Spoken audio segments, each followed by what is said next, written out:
उठो और जागो, और तब तक रुको नहीं जब तक कि तुम अपना लक्ष्य प्राप्त नहीं कर लेते। बाहरी प्रकृति केवल आंतरिक प्रकृति बड़ी है। सच को कहने के हजारों तरीके हो सकते हैं, और फिर भी सच तो वही रहता है। इस दुनिया में सभी भेदभाव किसी स्तर के हैं, ना कि प्रकार के, क्योंकि एकता ही सभी चीजों का रहस्य है। जब कोई विचार अनन्य रूप से मस्तिष्क पर अधिकार कर लेता है, तब वह वास्तविक भौतिक या मानसिक अवस्था में परिवर्तित हो जाता है। जितना हम दूसरों के साथ अच्छा करते हैं, उतना ही हमारा हृदय पवित्र हो जाता है और भगवान उसमें बसता है। यदि स्वयं में विश्वास करना और अधिक विस्तार से पढ़ाया और अभ्यास कराया गया होता, तो मुझे यकीन है कि बुराइयों और दुख का एक बहुत बड़ा हिस्सा गायब हो गया होता। उठो मेरे शेरों, इस भ्रम को मिटा दो कि तुम निर्बल हो। तुम एक अमर आत्मा हो, स्वच्छंद जीव हो, धन्य हो, सनातन हो। तुम तत्व नहीं हो, ना ही शरीर हो। तत्व तुम्हारा सेवक है, तुम तत्व के सेवक नहीं हो। जिस तरह से विभिन्न स्रोतों से उत्पन्न धाराएं अपना जल समुद्र में मिला देती हैं, उसी प्रकार मनुष्य द्वारा चुना हर मार्ग, चाहे अच्छा हो या बुरा, भगवान तक जाता है। किसी की निंदा ना करें। अगर आप मदद के लिए हाथ बढ़ा सकते हैं तो जरूर बढ़ाएं। अगर नहीं बढ़ा सकते तो अपने हाथ जोड़िए, अपने भाइयों को आशीर्वाद दीजिए और उन्हें उनके मार्ग पे जाने दीजिए। अगर धन दूसरों की भलाई करने में मदद करे तो इसका कुछ मूल्य है, अन्यथा ये सिर्फ बुराई का एक ढेर है, और इससे जितना जल्दी छुटकारा मिल जाए उतना बेहतर है। हम वो हैं जो हमें हमारी सोच ने बनाया है, इसलिए इस बात का ध्यान रखिए कि आप क्या सोचते हैं। शब्द गौण हैं, विचार रहते हैं, वे दूर तक यात्रा करते हैं। सत्य को हजार तरीकों से बताया जा सकता है, फिर भी हर एक सत्य ही होगा। विश्व एक व्यायामशाला है जहां हम खुद को मजबूत बनाने के लिए आते हैं। हम जितना ज्यादा बाहर जाएं और दूसरों का भला करें, हमारा हृदय उतना ही शुद्ध होगा और परमात्मा उसमें बसेंगे। भगवान की एक परम प्रिय के रूप में पूजा की जानी चाहिए, इस या अगले जीवन की सभी चीजों से बढ़कर। एक विचार लो, उस विचार को अपना जीवन बना लो, उसके बारे में सोचो, उसके सपने देखो, उस विचार को जियो। अपने मस्तिष्क, मांसपेशियों, नसों, शरीर के हर हिस्से को उस विचार में डूब जाने दो और बाकी सभी विचार को किनारे रख दो। यही सफल होने का तरीका है। वेदांत कोई पाप नहीं जानता, वो केवल त्रुटि जानता है। और वेदांत कहता है कि सबसे बड़ी त्रुटि यह कहना है कि तुम कमजोर हो, तुम पापी हो, एक तुच्छ प्राणी हो और तुम्हारे पास कोई शक्ति नहीं है और तुम ये वो नहीं कर सकते। जब कोई विचार अनन्य रूप से मस्तिष्क पर अधिकार कर लेता है, तब वह वास्तविक भौतिक या मानसिक अवस्था में परिवर्तित हो जाता है।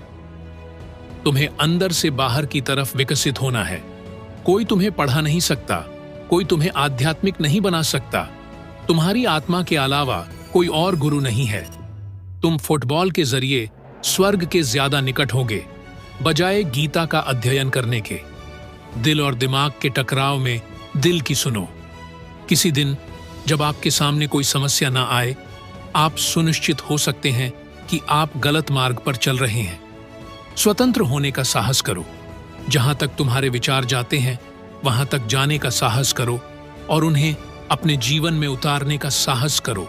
प्रेम विस्तार है, स्वार्थ संकुचन है, इसलिए प्रेम जीवन का सिद्धांत है।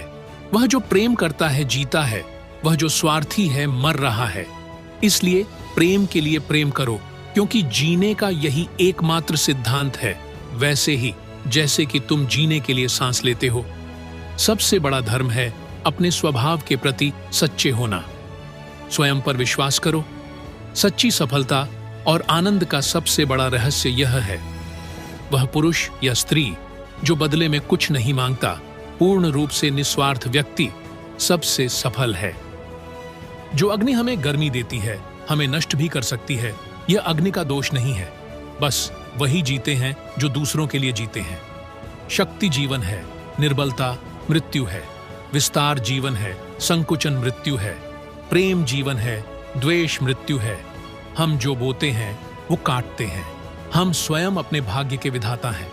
हवा बह रही है, वो जहाज जिनके पाल खुले हैं इससे टकराते हैं और अपनी दिशा में आगे बढ़ते हैं, पर जिनके पाल बंधे हैं हवा को नहीं पकड़ पाते। क्या यह हवा की गलती है? हम खुद अपना भाग्य बनाते हैं। न खोजो न बचो, जो आता है ले लो। शारीरिक, बौद्धिक और आध्यात्मिक रूप से जो कुछ भी कमजोर बनता है उसे जहर की तरह त्याग दो। कुछ मत पूछो, बदले में कुछ मत मांगो। जो देना है वो दो, वो तुम तक वापस आएगा, पर उसके बारे में अब भी मत सोचो। जो तुम सोचते हो वो हो जाओगे। यदि तुम खुद को कमजोर सोचते हो तुम कमजोर हो जाओगे। अगर खुद को ताकतवर सोचते हो तुम ताकतवर हो जाओगे। मनुष्य की सेवा करो, भगवान की सेवा करो। मस्तिष्क की शक्तियां सूर्य की किरणों के समान हैं। जब वो केंद्रित होती हैं, चमक उठती है। आकांक्षा, अज्ञानता और असमानता यह बंधन की त्रिमूर्तियां हैं। यह भगवान से प्रेम का बंधन वास्तव में ऐसा है जो आत्मा को बांधता नहीं है, बल्कि प्रभावी ढंग से उसके सारे बंधन तोड़ देता है। कुछ सच्चे, ईमानदार और ऊर्जावान पुरुष और महिलाएं जितना कोई भीड़ एक सदी में कर सकती है, उससे अधिक एक वर्ष में कर सकते हैं। जब लोग तुम्हें गाली दें तो तुम उन्हें आशीर्वाद दो। सोचो, तुम्हारे झूठे दंभ को बाहर निकालकर वो तुम्हारी कितनी मदद कर रहे हैं। खुद को कमजोर समझना सबसे बड़ा पाप है। धन्य हैं वो लोग जिनके शरीर दूसरों की सेवा करने में नष्ट हो जाते हैं। श्री रामकृष्ण कहा करते थे, जब तक मैं जीवित हूं तब तक मैं सीखता हूं। वह व्यक्ति या वह समाज जिसके पास सीखने को कुछ नहीं है, वह पहले से ही मौत के जबड़े में है। अपने मन को कंट्रोल करो इससे पहले कि मन आपको कंट्रोल करे। अच्छाई और सच्चाई चाहे पूरी दुनिया में ढूंढ लो, अगर खुद में नहीं है तो कहीं नहीं मिलेगी। हर दुख एक सबक देता है और हर सबक इंसान को बदल देता है। जीवन में सब कुछ दोबारा मिल सकता है, लेकिन वक्त के साथ खोया हुआ रिश्ता और भरोसा दोबारा नहीं मिलता। कोई कुछ भी बोले, स्वयं को शांत रखो, क्योंकि धूप कितनी भी तेज हो समुद्र को नहीं सुखा सकती।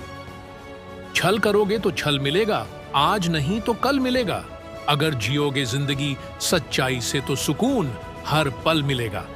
अगर आप लोगों को वीडियो अच्छा लगे तो एक लाइक, सब्सक्राइब और शेयर जरूर करें। जय श्री कृष्णा। राधे राधे।